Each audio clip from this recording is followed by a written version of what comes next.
Moltes gràcies, senyor alcalde. Bé, me preocupa perquè, clar, vostè parla de nova... No crec que pense vostè de les alcries, perquè, clar, parla vostè de nova creació, vol vostè annexar les alcries, perquè, clar, jo ja no sé jo cap a on anem.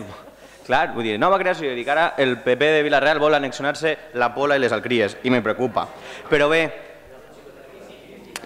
vostè ho ha dit ben clar, el que tracta és de blindar les diputacions al preu que siga. I si això vol dir acabar amb els pobles, els acabem.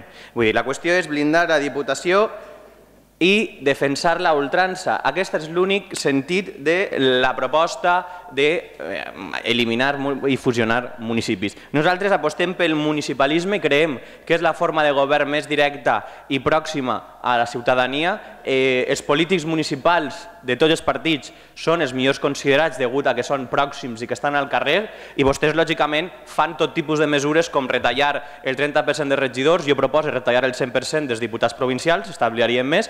Vostès proposen tot absolutament en la mateixa línia, blindar les diputacions provincials, que si hem vist la premsa després de les desafortunades paraules de la senyora Andrea Fabra, arreu de tota Espanya s'ha publicat per a què ha servit els últims 100 anys la Diputació de Castelló, per a què ha servit.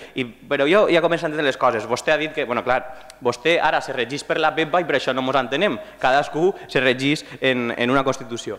Per tant, nosaltres votem sí a aquesta moció i votem no, lògicament, a la fusió de municipis. Moltíssimes gràcies.